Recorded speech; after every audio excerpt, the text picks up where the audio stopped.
The great chamber of the Galactic Council buzzed with the sounds of 12 different alien species. Admiral Zethgri stood at the center of the room, his green scales catching the light from the massive viewing screens around them. His yellow eyes scanned the assembled delegates as he prepared to give the monthly security report. The chamber itself was a wonder of alien engineering. Built inside a hollow asteroid, it floated in neutral space between the major star systems. The walls curved high above, covered in screens showing star maps, ship movements, and data streams from across the galaxy. Representatives from the most powerful species in known space sat in their specialized seats, each designed for their unique body types. Zethgri cleared his throat, a sound like rocks grinding together. Honored delegates, we have routine matters to discuss today. His clawed hand gestured toward the main display screen. Our sensor networks have detected a small fleet of unknown vessels at the edge of Sector 7. The screen lit up with a star map showing the outer rim of explored space. 5 tiny dots appeared near a yellow star system. The dots were so small that several delegates had to lean forward to see them clearly. Commander Veltar of the crystal-like Nexari species made a sound like wind chimes laughing. Her body was made of living crystal that changed colors as she spoke. Right now, she glowed with amusement. Another primitive species trying to reach the stars with their basic technology, I assume?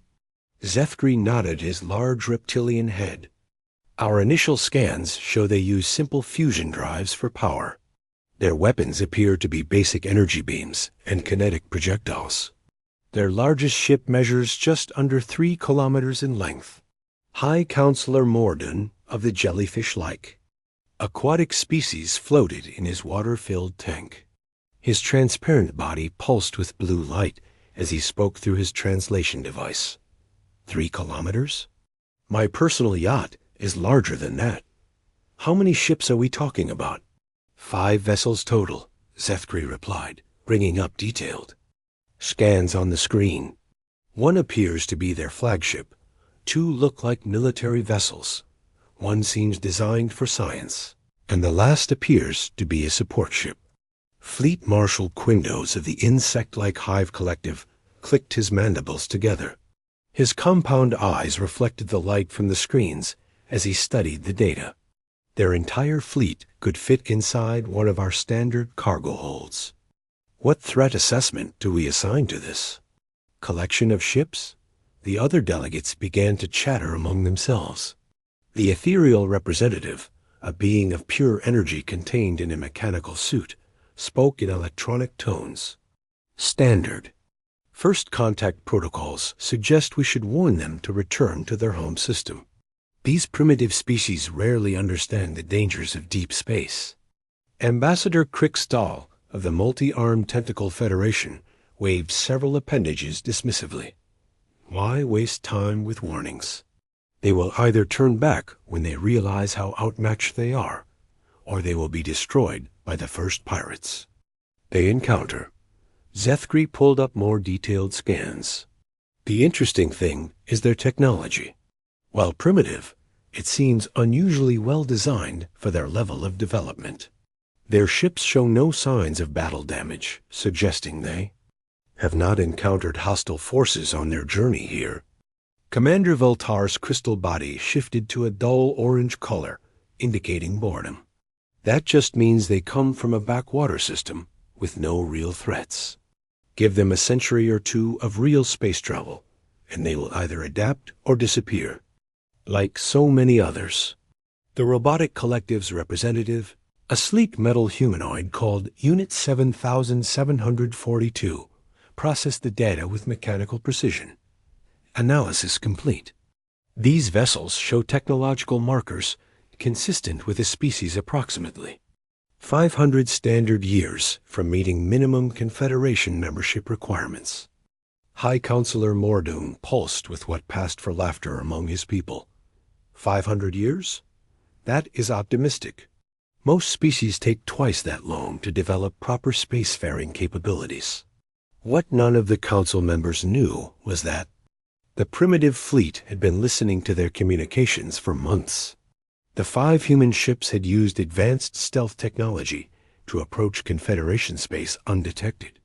Captain Jack Turner, commander of the flagship USS Liberty, sat in his command chair, reviewing the alien transmissions his crew had. Intercepted. Turner was a man in his 50s with gray hair and calm blue eyes.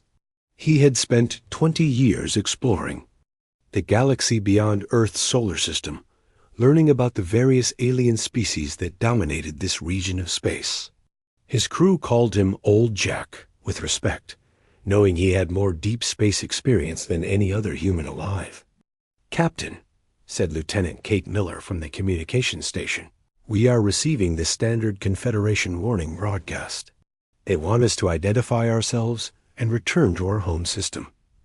Turner smiled slightly. "Let them think. We are just another primitive species stumbling around in space. How long until our real mission begins?" Commander Danny Cole, Turner's second in command, checked his tactical display. "The Saurian patrol ship should reach our position in approximately 6 hours.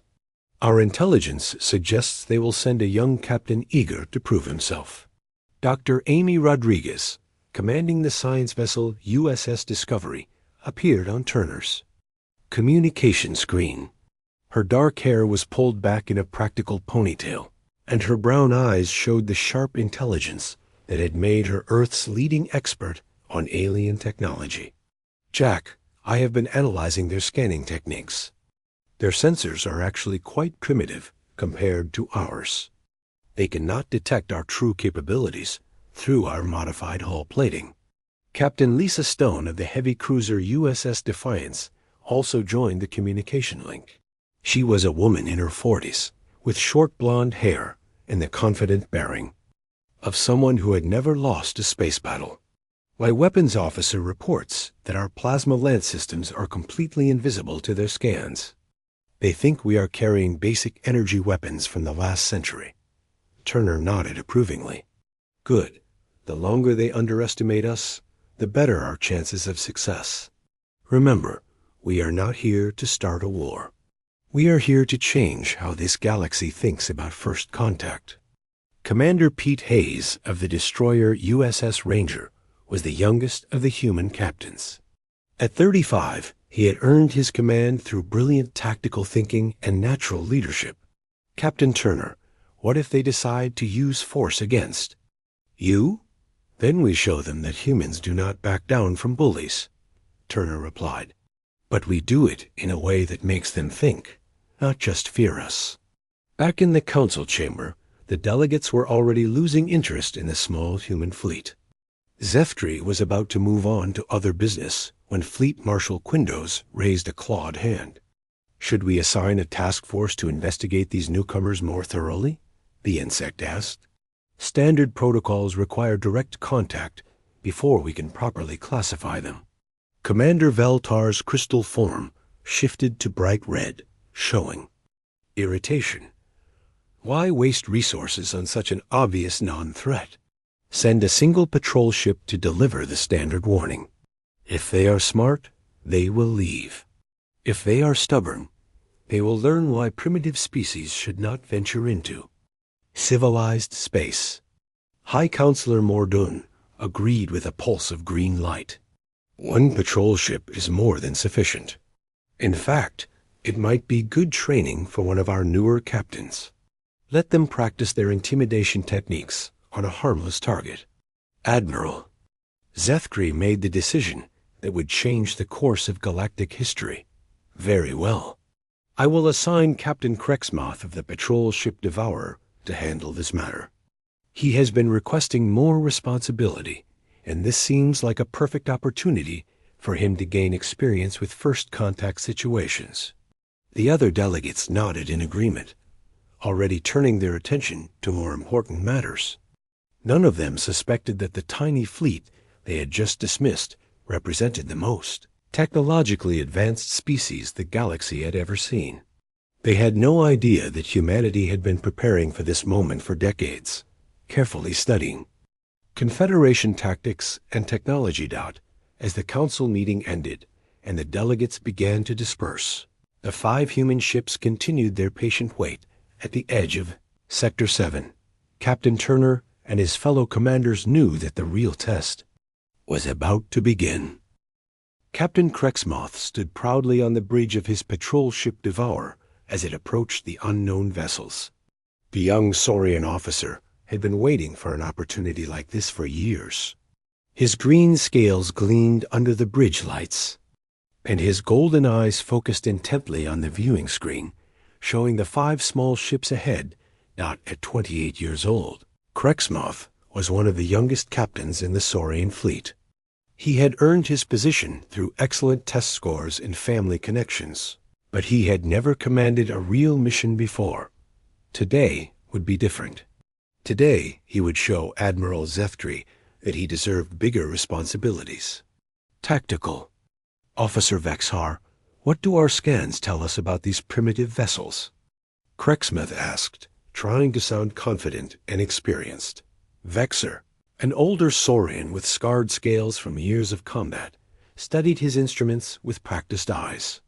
Captain, their largest ship appears to be their command vessel. It measures 2.8 kilometers in length. The other 4 ships are smaller, ranging from 1.5 to 2.2 kilometers. Krexmoth nodded, though privately he was surprised by how small the ships were. His own patrol vessel was nearly 4 kilometers long, and it was considered a light ship by Confederation standards. What about their weapons and defenses? Basic energy shielding, sir. Their weapon signatures show simple plasma cannons and what appear to be kinetic projectile launchers. Nothing that could threaten our armor plating. Vexhar paused and looked up at his captain. Sir, these ships are so primitive that our main guns could destroy all 5 of them with a single volley. The young captain felt a surge of confidence. This was going to be easier than he had hoped. Excellent. Open a communication channel to their lead ship. Let me show them how the Confederation deals with trespassers. On the bridge of the USS Liberty, Captain Jack Turner watched the approaching Saurian ship with calm interest. His communication officer, Lieutenant Kate Miller, turned to face him with a slight smile on her face. Captain, we are receiving a transmission from the alien vessel. Audio and visual. Put it on the main screen, Lieutenant. The forward screen flickered to life, showing the interior of the Saurian bridge. Captain Krexmoth appeared, his reptilian features arranged in what humans would recognize as an expression of superiority and disdain. When he spoke, his voice was translated by the ship's computer into clear English. Unknown vessels, this is Captain Krexmoth of the Saurian patrol ship Devourer. You have entered Confederation space without permission. Identify yourselves immediately and prepare to be escorted back to whatever backwater system you crawled out of. Turner's crew exchanged glances around the bridge. Several of them had to hide smiles at the alien captain's arrogant tone. Turner himself remained perfectly calm as he activated the communication system. Captain Krexmoth, this is Captain Jack Turner of the Earth Colonial Fleet vessel USS Liberty. We come in peace and request formal diplomatic contact with the Galactic Confederation. Krexmoth's golden eyes widened slightly at the human's calm response. Most primitive species became frightened or angry when confronted by Confederation authority. This human seemed completely unimpressed by the Devourer's obvious technological superiority. Earth? Krexmoth said, his voice filled with amusement. I have never heard of this system. Your vessels are clearly outdated and insufficient for deep space exploration. How did you even manage to travel this far without being destroyed by space pirates or natural hazards? Commander Danny Cole, sitting beside Turner, clenched his fists at the alien's insulting tone. But Turner raised a hand slightly, signaling his crew to remain patient. We have been traveling for some time, Captain Krexmoth. Our journey has been peaceful so far, and we hope to keep it that way. We understand that the Confederation has protocols for contact with new species. We would appreciate the opportunity to follow those protocols properly. The Saurian captain's amusement turned to outright laughter. Protocols? Do you have any idea how long it takes for a species to be considered for Confederation membership? Your technology level suggests you are at least 500 years away from meeting our minimum requirements. Dr. Amy Rodriguez, monitoring the conversation from the bridge of the USS Discovery, was taking detailed notes on everything the alien said. Her science vessel was positioned slightly behind the other human ships, giving her the best view of the Saurian patrol craft. Her sensors were gathering information about alien technology that would have amazed the Confederation scientists if they had known about it. Captain Turner, she said over the private communication channel, I am detecting some interesting things about their ship. Their hull armor is impressive, but their power systems are actually quite inefficient compared to our standards. And their sensors are having trouble getting accurate readings on our vessels. Captain Lisa Stone, commanding the USS Defiance, joined the private conversation. My tactical officer reports that their weapons are powerful but slow to target. They seem designed for fighting other large, slow-moving ships, not smaller, more agile vessels. Turner nodded slightly while maintaining his conversation with the Saurian captain. I understand your concerns about our technology level, Captain Crexmuth. However, we have traveled a great distance to make contact with your civilization. Surely there must be some way to begin the diplomatic process.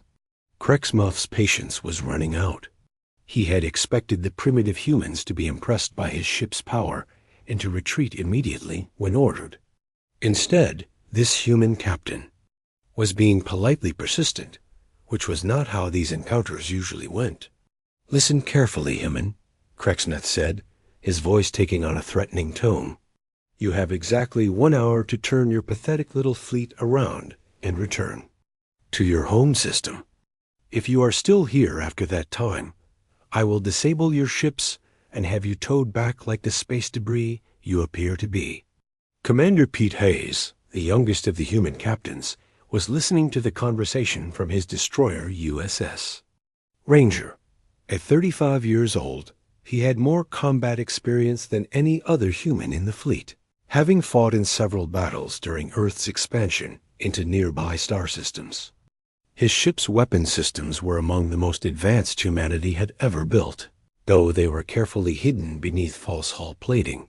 Captain Turner, Hayes said over the secure channel, my crew is getting restless. This lizard is insulting. Not just us, but all of humanity. Give me the word, and I can show him what our pathetic little fleet is really capable of. Turner's voice remained calm and steady. Easy, Pete. We stick to the plan. Let them continue to underestimate us. The longer they think we are helpless, the better our chances of success when the time comes. Back on the Devourer, Tactical Officer Vexhar was studying his sensor readings with growing confusion. Captain, I am detecting some unusual energy. Signatures from the human vessels. Their power output seems to fluctuate in ways that do not match their apparent technology level. Crexmuth waved a clawed hand dismissively. Primitive technology is often unreliable, Vexhar. Their power systems are probably failing from the stress of deep space travel. All the more reason to send them home before they become a navigation hazard. Captain Sam Mitchell, commanding the support vessel USS Frontier, was quietly listening to all the communications while his ship's advanced manufacturing systems prepared for what might come next. His vessel looked like a simple cargo ship, too. Alien sensors, but it was actually a mobile factory capable of producing new weapons and equipment in real time. Jack, Mitchell said over the private channel, I have been analyzing the aliens' tactical patterns. They are used to dealing with species that either run away immediately or attack in desperation. They have no experience with opponents who appear weak, but are actually planning something more sophisticated. Turner smiled slightly at his friend's observation. That is exactly what we are counting on, Sam. How long until Admiral Zeeth realizes that his young captain has found something more interesting than expected? Dr. Rodriguez answered from her science station. Based on their communication patterns, I estimate that Captain Crexmuth will report back to his superiors within the next few hours. When he does, they will probably send a larger force to deal with us. Perfect, Turner said. That gives us time to learn more about their tactics and technology. The more information we gather now, the better prepared we will be for what comes. Next, as the hour deadline approached, Captain Crexmuth grew more confident that the humans would retreat. Most primitive species backed down when faced with superior firepower. He was already composing his report to Admiral Zeethkry, describing how he had successfully intimidated another backwater species into submission. But Captain Turner had no intention of retreating. Instead, he was preparing to give the Galactic Confederation its first real surprise in centuries. The time for hiding humanity's true capabilities was almost over. 2 weeks had passed since Captain Crexmuth's first encounter with the human fleet. The young Saurian officer had expected the primitive humans to retreat immediately after his stern warning. Instead, they had done something unexpected. They had politely asked for more time to consider their options and had moved their small fleet to a position just outside the official boundary of Confederation space. Admiral Zeethkry paced back and forth in his command center, his large reptilian feet making heavy sounds on the metal floor. The situation was becoming embarrassing. A handful of primitive ships had defied Confederation authority for 2 weeks, and word was starting to spread through the military ranks. Status report, Zeethkry demanded as his aide approached with a datapad. Sir, the human vessels remain in position at the edge of Sector 7. They have not moved closer to Confederation space, but they also have not retreated to their home system. Captain Crexmuth reports that they respond to all communications politely, but refuse to leave. Zeethkry's yellow eyes narrowed with anger. Politely? They are making a mockery of our authority.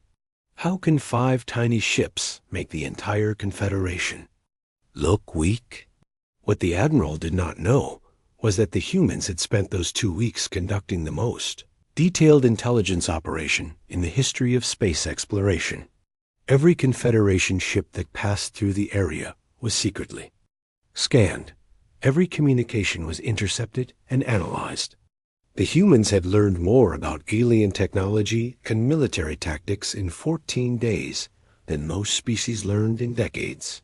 Captain Jack Turner stood in the briefing room of the USS Liberty, surrounded by holographic displays showing detailed information about Confederation forces. His 4 fellow captains attended the meeting through secure communication links, their faces appearing on screens around the room. Ladies and gentlemen, Turner began, our intelligence gathering phase is complete. We now know more about Confederation military capabilities than they know about themselves. Dr. Amy Rodriguez spoke from her position aboard the USS Discovery. Jack, the data we have collected is amazing. Their technology is powerful but inflexible. They design their ships and weapons for fighting enemies who use similar tactics. They have no experience dealing with opponents who think differently. Captain. Lisa Stone's image flickered slightly as she adjusted her communication system. My weapons officer has identified 17 different weaknesses in their standard battle formation. They rely too heavily on their superior firepower and not enough on tactical flexibility. Commander Pete Hayes leaned forward in his chair. What about their numbers? Intelligence suggests they have over 10,000 ships in this sector alone. Turner smiled grimly. Numbers do not matter if you cannot use them effectively. Besides, we are not here to fight 10,000 ships. We are here to make a point to the Confederation leadership. Captain Sam Mitchell, the oldest of the human commanders, stroked his gray beard thoughtfully. The manufacturing data I have gathered suggests they have not improved their basic ship designs in over 200 years. They are so confident their superiority that they have stopped innovating. The conversation was interrupted by Lieutenant Kate Miller's voice over the communication system. Captain Turner, we are receiving a priority transmission from the Saurian command ship. Admiral Zethkri wants to speak with you directly. Turner exchanged glances with his fellow captains. This is it, people. The moment we have been waiting for. Remember, everything depends on making them believe we are still just a primitive species who got lucky. The main screen in the briefing room lit up with the image of Admiral Zethkri. The massive Saurian looked even more intimidating than Captain Cracksmith, with darker scales and scars that spoke of many battles. His voice was deep and threatening when he spoke. I am Admiral Zethkri of the Saurian Empire. You are the human who has been causing problems in my sector. Turner straightened his shoulders and looked directly at the alien commander. Admiral, I am Captain Jack Turner. We have been waiting patiently for an opportunity to speak with someone in authority. We appreciate your time. Zethkri's eyes flashed with anger. Waiting patiently? You have been defying Confederation orders for 2 weeks. Your continued presence here is an insult to our authority. We apologize if our presence has caused any inconvenience, Turner replied calmly. We simply hope that, given time, a diplomatic solution might be found. The Admiral's patience snapped.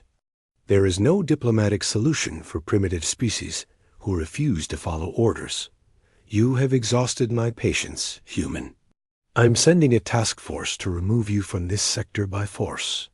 Turner felt his heart rate increase, but his voice remained steady. Admiral, we have no desire for conflict. Perhaps we could discuss this matter further? There is nothing to discuss, Zethkri snarled. You will face 6 of our finest warships. Commander Veltar of the Nexari will lead the task force. Her energy weapons can destroy planets, and she has never lost a battle. You have 1 hour to surrender unconditionally or be destroyed. The communication ended abruptly, leaving Turner alone with his thoughts. He activated the secure channel to his fellow captains.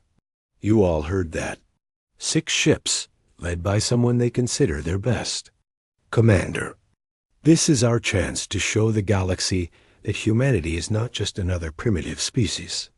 Dr. Rodriguez's voice carried a note of excitement. Jack, I have been analyzing Commander Veltar's service record. She has fought 43 battles and won them all. But every single one was against enemies who used conventional tactics. Captain Stone's image showed her checking her weapon systems. My crew has been preparing for this moment for months. The plasma lance arrays are fully charged and ready. Commander Hayes was already reviewing tactical data. The Confederation task force will likely include 2 battle cruisers, 2 energy beam ships, 1 carrier, and 1 bioship. Standard intimidation formation designed to overwhelm primitive enemies. Captain Mitchell's manufacturing ship was already producing new equipment. I have been working on some special surprises for our alien friends. They are about to learn that human engineering is not as primitive as they think. Turner felt a mixture of excitement and concern. Remember, our goal is not to destroy them. We want to teach them a lesson about underestimating others. We need to be precise, controlled, and overwhelming without being unnecessarily destructive. Across the galaxy, news of the confrontation was spreading through Confederation communication networks. Most alien species viewed it as a minor police action against some stubborn primitives. Some younger officers were excited to see real combat, while older commanders saw it as a training exercise for less experienced crews. Commander, Veltar prepared her task force with the confidence of someone who had never faced a real challenge. Her crystalline body glowed with anticipation as she reviewed the tactical data on the human ships. This will be over quickly, she told her officers. 5 primitive vessels against 6 of our most advanced warships. We will disable their engines, capture their crews, and be back in time for the evening meal. Her second in command, a young Nexari named Kylter, studied the sensor readings with some confusion. Commander, there is something unusual about the human energy signatures. They seem to fluctuate in patterns that do not match their apparent technology level. Veltar's crystal form shifted to a dismissive yellow color. Primitive technology is often unstable. Do not worry about minor sensor anomalies. Focus on the battle plan. As the Confederation task force approached the human fleet, both sides prepared for a confrontation that would change the course of galactic history. The aliens expected a quick victory over inferior opponents. The humans prepared to reveal capabilities that would shock the galaxy. Captain Turner stood on the bridge of the USS Liberty, watching the approaching alien ships on his tactical display. His crew moved with quiet efficiency around him, each person focused on their assigned tasks. The time for hiding was almost over. All ships, this is Captain Turner, he announced over the fleet communication system. Today we show the galaxy what humanity is truly capable of. Today we prove that strength comes not from the size of your ships, but from the courage of your hearts and the sharpness of your minds. The trap was set, the aliens were coming, and humanity was ready to spring. The greatest surprise in the history of space warfare. The Confederation task force arrived in perfect formation, their 6 massive warships arranged in a pattern designed to intimidate and overwhelm. Commander Veltar's crystalline form glowed, bright blue with confidence, as she studied the 5 small human vessels on her tactical display. All ships, this is Commander Veltar, she announced over the task force communication system. Today, we demonstrate Confederation superiority to these primitive humans. Target their engines and weapon systems. We want prisoners for questioning, not debris. The alien fleet was truly impressive. 2 Saurian battle cruisers, each over 6 kilometers long, bristled with heavy weapons. 2 Nexari energy beam ships flickered with barely contained power. A Hive collective swarm carrier held thousands of small fighter craft, while the massive aquatic bioship pulsed with organic weapons that could dissolve enemy hulls. Captain, Jack Turner watched the approaching fleet from the bridge of the USS Liberty. His crew worked quietly around him, each person focused on their assigned task. The moment of truth had finally arrived. Lieutenant Miller, open a channel to the alien fleet, Turner ordered. Commander Veltar's image appeared on the main screen, her crystal body shifting to an aggressive red color. Primitive humans, you are completely outmatched. Surrender immediately, and you will be treated according to Confederation prisoner protocols. Turner stood calmly in front of the screen. Commander Veltar, we appreciate your offer, but we must respectfully decline. We are not ready to surrender. The alien commander's crystalline features showed surprise and amusement. You refuse? Look at your situation, human. 5 tiny ships against 6 of our most powerful warships. Your largest vessel could fit inside. Our smallest cargo hold. Size is not everything, Commander, Turner replied with a slight smile. Sometimes the smallest surprises can have the biggest impact. Veltar's patience ran out. Fire a warning shot across their flagship's bow. Perhaps that will help them understand their situation. The lead Nexari energy ship charged its main weapon, a beam of pure energy that could cut through asteroid belts. The brilliant lance of light shot across space and struck the USS Liberty's forward hull, designed to disable the primitive ship's systems. The energy beam hit the human vessel and simply disappeared. The Liberty's hull showed no damage, no burn marks, not even a scorch. The alien weapon that could destroy mountains had been absorbed completely. Turner's voice remained perfectly calm. That was a mistake, Commander. What happened next changed. Everything the Confederation thought they knew about warfare. The human ships did not just fight back. They demonstrated technology so advanced that it seemed like magic to the watching aliens. Commander Pete Hayes aboard the USS Ranger acted first. His destroyer, the smallest ship in the human fleet, launched what appeared to be a spread of simple kinetic projectiles toward the Hive collective carrier. The aliens barely bothered to track the slow-moving objects.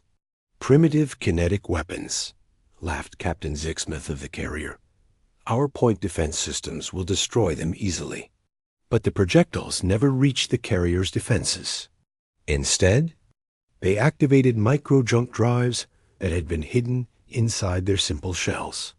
In an instant, they appeared inside the carrier's launch bays and detonated with the power of small suns. The explosions were perfectly contained, destroying the fighter craft without damaging the carrier's main structure.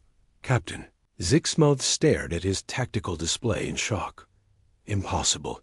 How did primitive projectiles bypass our shields?"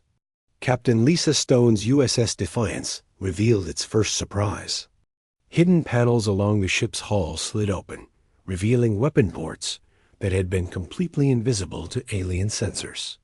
Massive plasma lance arrays emerged, their energy signatures unlike anything in Confederation records. "Targeting the lead battle cruiser," Stone announced over the human communication system. "Precision strike on their main weapons." The plasma lances fired, not as crude beams, but as focused streams of controlled energy that adjusted their frequency as they traveled. The Saurian battlecruiser's shields, designed to stop any known weapon, parted like water before the human plasma. The beams carved surgical holes through the ship's weapon systems, disabling them without causing massive explosions. Captain Drextar of the battlecruiser watched in horror as his ship's main guns simply stopped working. "Engineering report? What happened to our weapons?" "Sir, the human beings somehow reconfigured our weapon cores. The systems are intact, but completely non-functional."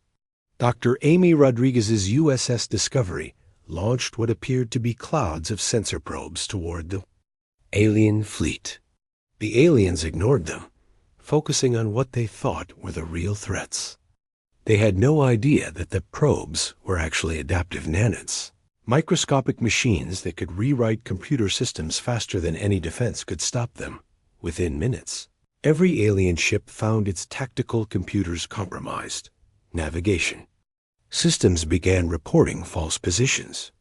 Weapon targeting became wildly inaccurate. Communication systems started broadcasting embarrassing personal messages between crew members. "Commander Veltar," came a panicked voice from one of her subordinates. "Something is interfering with our computer cores. Our systems are being rewritten by unknown programs." Veltar's crystalline form flickered between colors as she struggled to understand what was happening. "How are primitive humans affecting our most advanced computer systems?" Captain Sam Mitchell's USS Frontier provided the most shocking revelation. When the massive aquatic bioship attempted to ram the human support vessel, expecting to crush it with superior mass, something impossible happened. The Frontier's hull briefly shimmered and became translucent. The bioship passed completely through the human vessel without making contact. The Frontier had somehow shifted its matter out of normal space-time, allowing the attack to pass harmlessly through it. Once the bioship had passed, the human ship returned to normal space as if nothing had happened. Captain Morgall of the bioship could only stare as his ship's most powerful attack accomplished nothing. The human ship became like a ghost. How is this possible? But the humans were not finished demonstrating their capabilities. The USS Ranger revealed that its simple hull concealed transformation systems that allowed it to reconfigure its shape during battle. Within seconds, the destroyer had become a sleek fighter that moved faster than Confederation sensors could track. The USS Defiance showed that its plasma weapons could be adjusted in real time to counter any defense. When the remaining Saurian battlecruiser tried to rotate its stronger rear armor toward the human ship. The plasma lances simply changed frequency and penetrated just as easily. The USS Discovery's nanites had learned enough about alien computer systems to take complete control of the Nexari energy ships. The crystal vessels found themselves unable to fire their own weapons, their systems now responding only to human commands. The USS Liberty revealed the source of its defensive capabilities when Captain Turner activated the ship's adaptive armor. The hull's molecular structure reorganized itself to absorb and redirect any energy that struck it. The more the aliens attacked, the stronger the human flagship became, and the USS Frontier demonstrated its manufacturing capabilities by literally building new weapons during the battle. As the fight progressed, additional weapon ports opened along its hull, each one armed with devices that the aliens had never seen before. Commander Veltar watched her supposedly overwhelming task force being systematically dismantled by ships she had thought were primitive. Her own vessel was now completely under the control of human nanites, its weapons pointed at the other Confederation ships. "This is impossible," she whispered, her crystalline form shifting through colors of confusion and fear. How can a primitive species possess technology that makes ours look ancient? Captain Turner's voice came over the communication system, still calm and controlled. "Commander Veltar, this is your opportunity to surrender. We have demonstrated that your ships are no match for human technology. There is no shame in recognizing superior capability." The alien commander finally understood that everything the Confederation thought about primitive species was wrong. These humans had not just defeated her task force. They had done it while showing restraint and precision that proved their technology was matched by wisdom and control. "Admiral Zethkri," she transmitted desperately to her headquarters, "humans are not primitive. They are far beyond anything we have ever encountered. We need immediate reinforcements." But Turner had one more surprise. "Admiral Zethkri, this is Captain Turner. Your task force is now under our protection. No reinforcements will be necessary. We believe it is time for a conversation between civilized beings." News of the battle spread through Confederation space faster than anyone thought possible. Within hours, every major species in the galaxy knew that a small human fleet had defeated 6 of the Confederation's most powerful warships without destroying a single vessel or killing a single crew member. In the great chamber of the Galactic Council, emergency sessions were being held around the clock. Representatives who had dismissed the humans as primitive now demanded answers. How had their intelligence networks failed so completely? How had a species they had never heard of developed technology that made their own weapons look like ancient relics? Admiral Zethkri stood before the assembled delegates, his usual confidence replaced by uncertainty and fear. His scales had lost their bright green color, turning a dull gray that showed his emotional state to anyone who understood Saurian biology. "Honored delegates," he began, his voice lacking its usual authority, "I must report that our task force has been completely defeated by the human vessels. Not a single Confederation ship was able to inflict damage on the enemy fleet." High Counselor Mordoon's jellyfish-like form pulsed with nervous energy inside his water tank. "How is this possible? Your reports said they were primitive." "Their ships were tiny compared to ours. The reports were accurate about their ship sizes," Zethkri replied slowly. "But we were completely wrong about their capabilities. The humans possess technology that is centuries beyond anything we have developed."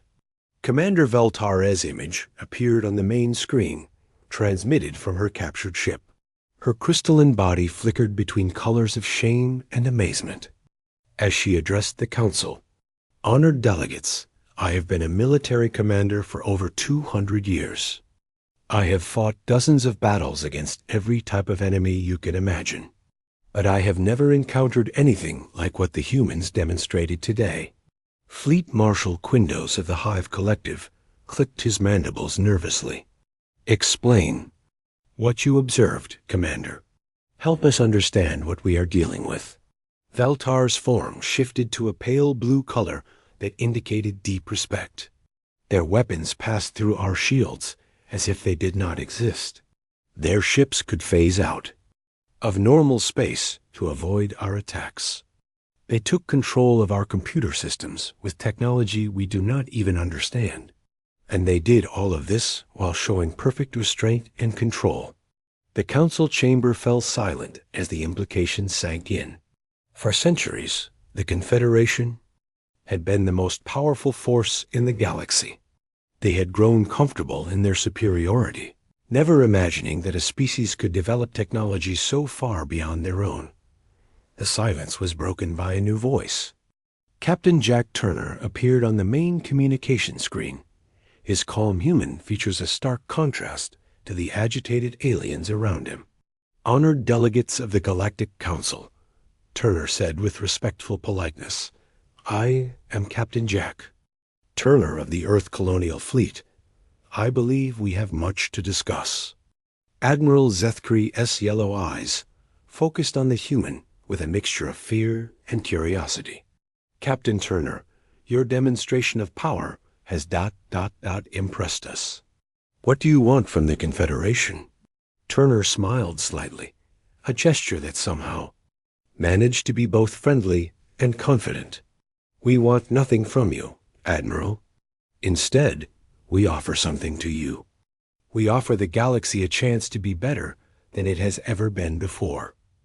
High Counselor Morden pulsed with confusion. "Better? How can we improve upon a system that has maintained peace for over 1,000 years? Your system has maintained peace through fear and intimidation," Turner replied gently. "You keep order by making sure that weaker species know their place.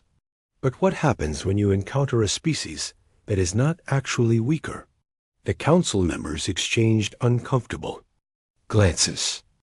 Turner's words struck at the heart of how the Confederation maintained its authority. Dr. Amy Rodriguez joined Turner on the communication screen, her scientific credentials displayed for all to see. "Honored delegates, we have been studying your civilization for years. We know about every species you have dismissed as primitive. We know about the ones you have ignored and the ones you have driven away." Commander Veltar's crystalline form shifted to orange, indicating shame. "You studied us without our knowledge? How long have you been watching?" "Long enough to understand that you judge other species based on assumptions rather than investigation," Dr. Rodriguez answered. "How many potentially valuable allies have you lost because you never bothered to look beyond surface appearances?" Captain Lisa Stone appeared alongside her fellow officers, her military bearing evident even through the communication system. "We could have approached you openly from the beginning and demonstrated our capabilities immediately. But we needed to understand how you treat those you perceive as weaker." The implications were staggering. Fleet Marshal Quindos spoke for many when he asked, "Are you saying that other primitive species might possess capabilities we have not discovered?" Commander Pete Hayes joined the growing group of human officers on the screen. "We are saying that calling them primitive might be the biggest mistake your civilization has ever made. True intelligence means never assuming you know everything about someone based on first impressions." Captain Sam Mitchell, the oldest of the human commanders, added his perspective. "In our travels, we have encountered 17 different species that your scouts dismissed as primitive. 3 of them have technology that would amaze you. 2 others have scientific knowledge that could revolutionize galactic medicine. But you never found out because you never asked." The council chamber erupted in discussions as delegates realized the magnitude of their oversight. Centuries of missed opportunities. Potential allies turned away. Scientific advances ignored because they came from the wrong species. Turner raised his hand for silence, and surprisingly, the alien delegates quieted down to listen. "We are not here to conquer or to rule. We are here to offer a different way of doing things. A way that lifts everyone up instead of keeping some people down. Ambassador Crickstall of the Tentacle Federation waved several appendages in confusion. What exactly are you proposing, Captain Turner? We propose transforming the Galactic Confederation into something new. Something better. An organization that seeks to discover the potential in every species instead of dismissing those that seem different.